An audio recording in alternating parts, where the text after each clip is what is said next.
Bombo MJ, please come in with your report. Yes, maraming salamat Bombo Jerry live mismo dito yung Coast Guard District North Western Luzon. Ano dapat Bombo Jerry niya ni Commander Noriel Ramos, Deputy Commander di Coast Guard District North Western Luzon. Ada pa kay na Bombo Jerry dati gamin ket may saysuna kadagiti kaubingan nga command ken si badge bearer iti Philippine Coast Guard. So ada dagitoy sumagmamano ano nga mabaling nga ibinsa-binsa kada tayo ni Sir Ramos sa may nagbot no sa ano iti kumbaga nga panangalan na iti detimat nga basta nga may saka dagiti kasapulan ano iti Philippine Coast Guard. Sir, magandang hapon po, magandang tanghali po sir. Live po tayo sa Bombo Radio, sir. Yes, magandang hapon po. Okay. Sir, ano po ba itong command and sea badge bearer po na sinasabi sir? Well, actually, nagpapasalamat ako unang-una sa Philippine Coast Guard, no? Sa pag-feature sa akin doon sa kwentong Coast Guard. Actually, ang Command Sea Badge is actually the badge na binibigay sa mga commanding officer ng barko natin, no? So, I was just fortunate enough na binigyan ako ng opportunity ng Coast Guard to command a vessel na at my early age, no? Kasi lieutenant pa lang ako, natapos ko yung pagbabarko ko. So, actually, I was awarded the Command at Sea Badge way back 2016. So, making me one of the youngest ranking commanding officer sa Coast Guard. At the rank of lieutenant, natapos ko yung pagbabarko. So, actually, sa amin kasi, meron kaming career pattern na sinusunod para nang sa ganun guided ang mga officers and including the non-officers sa organization. As you grow in the service, so meron tayong career pattern, career path na tinatawag. So yun ang susundin ng mga tropa and including the officers. So sa amin, part ng requirements sa amin is pagbabarko. Of course, being a maritime agency, kailangan namin magbarko. So I was just fortunate na upon graduation way back 2003 ako graduate, na-assign lang ako sa lupa ng maybe 1 year and a half. Then the rest, puro barko na ako. So I spent around 11 to 12 years sa barko, including yung first stand-off with China. So I was one of the commanding officer na first stand-off with China sa West Philippine Sea way back 2012.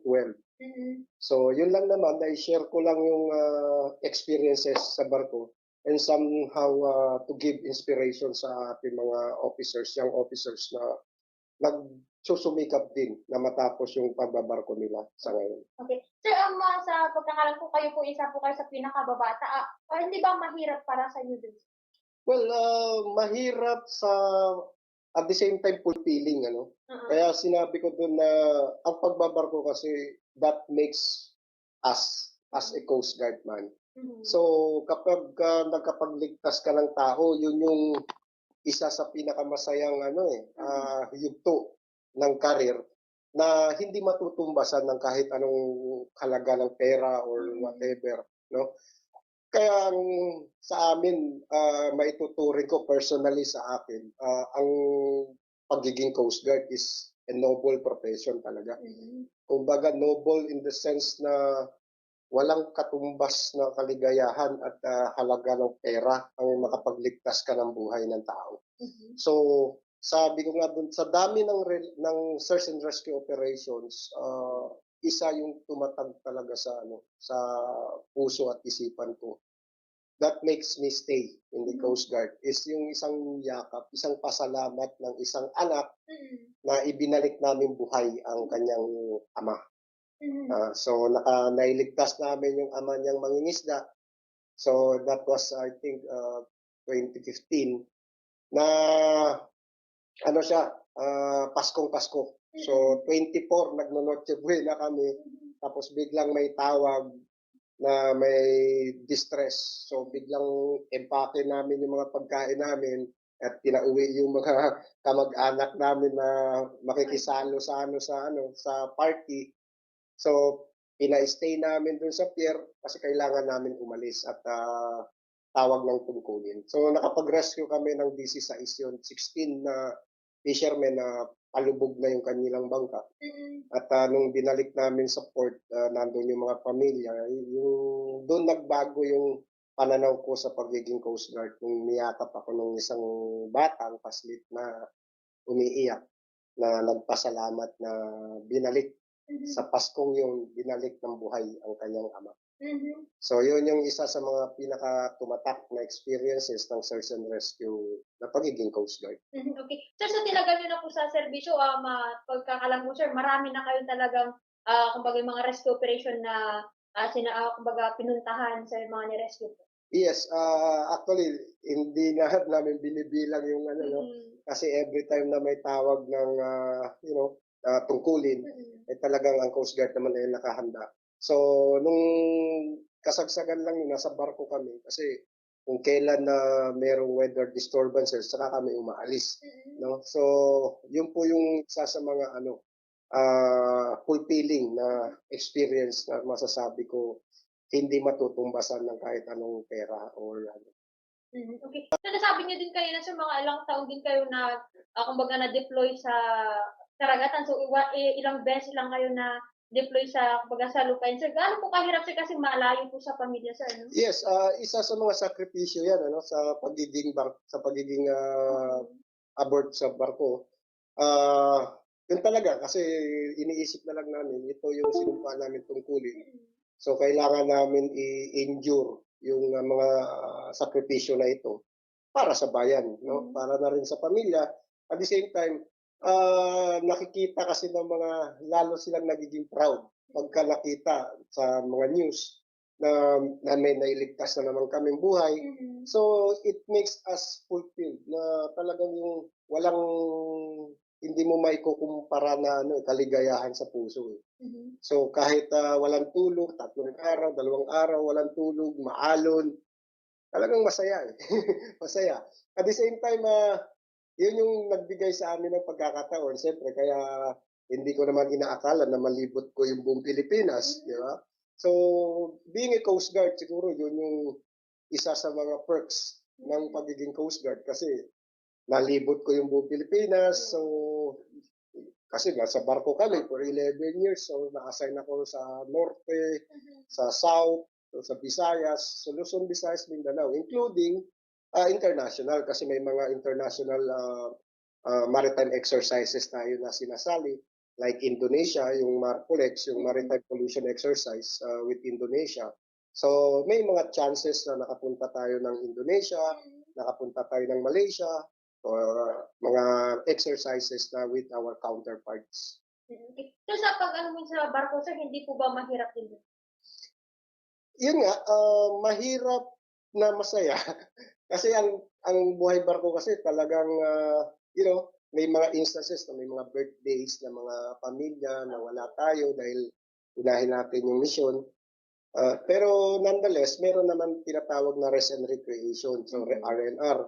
So every now and then, binibigyan din ng pagkakataon, lalo na nung naging commanding officer ako, pag meron mga, niro-rotate ko naman yung mga tao para at least mahal moral naman. But unfortunately, during that time, talaga pag commanding officer ka, hindi ka makaalis ng basta-basta dahil kulang pa yung pool ng officers before, which is ngayon kumbaga napalitan na, no? Sa dami ng barko natin ngayon, so marami na rin commanding officers, so pwede nang mag-rotate at the same time kapag halimbawa medyo may sira or under maintenance yung barko natin, so nakaka-uwi-uwi naman.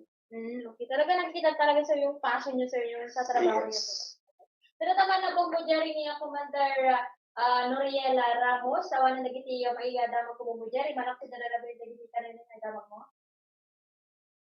Bumbo Jerry? Maraming salamat, Bombo MJ, and magandang oras, Commander Ramos, no? Unang-una, binabati ka namin mula dito sa himpilan ng Bombo Radio La Union sa iyong award, achievement, at tagumpay, no? Pinapakinggan kita at natutuwa po ako sa mga kwentong tagumpay po ninyo.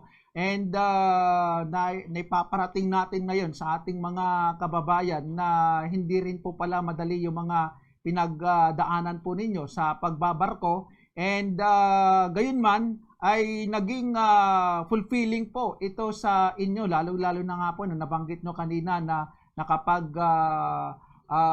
ligtas kayo, no, ng mga buhay ng ating mga kababayan nasa peligro kahit na nandun kayo sa time with your families, no, para i-enjoy sana ang Christmas. Now, ang tanong ko, Commander Ramos, no, maliban po dito sa mga kwentong tagumpay po ninyo, ano pa talaga yung pinakamatinding pagsubok po sa pagbabarko po ninyo at pagiging opisyal ng Coast Guard? Well, siguro ang pinakamatindi is kailangan kasi yung sometimes kailangan matibay yung dibdib, no? Lalo na nung Yolanda. Yolanda talagang devastated ang Tacloban. So talagang nung nagdumating kami, talagang sa dami ng mga bangkay na nakuha namin. At isa sa mga kalumulumu na pangyayari o tanawin na makikita mo sa Tacloban during that time. Yun siguro isa sa mga na hopefully, no, sana hindi naman ganun kalupit si Mother Nature na talagang humagupit sa Yolanda, and hopefully sa Tacloban, hopefully wala nang mangyayaring ganun. So but all yung mga hardship kasi napupunan ng training. Kasi hindi naman kasi isasampa ang isang tao sa barko kung walang kaukulang training talaga. So the training is continuous in the part of the Coast Guard to make sure that our personnel are competent enough to fulfill his duties aboard ship. So regardless of any task na ibibigay sa kanya, once assigned sa barko, he is capable. Ayun. Okay. So, ano po yung mga pinaghuhugutan po ninyo ng lakas ng loob at pati tibay ng isip, no? Upang malampasan po ninyo lahat ng mga trainings, mga pagsubok or struggles po ninyo dati? Well, siguro sa akin personally is family pa rin, di ba? Kasi lahat naman tayo, that's why I said nagtatrabaho tayo because of our family. So siguro yun na rin yung isa sa mga, at the same time yung passion. Nandito kasi yung passion talaga to serve. Kaya one of the battle cry ng Coast Guard is the passion to serve talaga. Nandun yung puso na hindi lang natutumbasan ng pera kasi ang benepisyo nandiyan na talaga pagka pumasok tayo sa serbisyo. But yung passion to serve na going beyond the call of duty, kahit 3 araw walang tulog, 2 araw walang tulog just to save others, gagawin ng Coast Guard yan. Kasi talaga yung passion sa puso at isipan ng bawat Coast Guard yan. Ayun. Okay. So paano po nakakaapekto ito sa inyong pamilya, yung passion po ninyo to serve, no? Ang ating mga kababayan at bansa. Hindi po ba nakakaramdam o nakakapansin din po kayo ng selos sa inyong pamilya dahil mukhang buhos na buhos ang oras po ninyo sa trabaho? Yes, actually, yun din isang challenge ng isang uniform personnel, ibang branch of service naman. But we are very fortunate enough that the Coast Guard has a balanced program. So, ni-implement pa rin natin yung mga leaves, mga R&R, yung rest and recreation, mga passes. So, I think this is the right time na kapag na-assign ka na sa lupa, the headquarters is giving a chance for non-officers and officers alike to be assigned kung saan sila, taga saan sila. So just to be near or time to redeem yung time na nawala sa kanila. That's why during my time sa stint ko sa barko, talagang tiis-tiis talaga. But since then, talagang kasama ko na yung pamilya ko. Lalo na napunta ako dito sa La Union and my kids are just in Manila. So madali lang po yung yung Okay. communication. Okay, so with that, maraming salamat Commander Ramos at humahanga po kami sa inyo, no, sa inyong kakayahan at tagumpay, kwentong tagumpay, and sana po mas marami pang tagumpay ang mapa sa inyo. Maraming salamat po. Maraming salamat po. Okay, back to you, Bombo MJ. Okay, sunod naman na Bombo Jerry ni Commander Noriel Ramos, sunod si Deputy Commander ti Coast Guard District North Western Luzon. So, wani po dito Coast Guard District Northwestern Luzon, para ti bombohan ay pangaldaw, Bombo MJ sa reporting para sa Pambansang Radyo ng Pilipinas, and consistent number 1 ito La Union, Basta Radio. Bombo!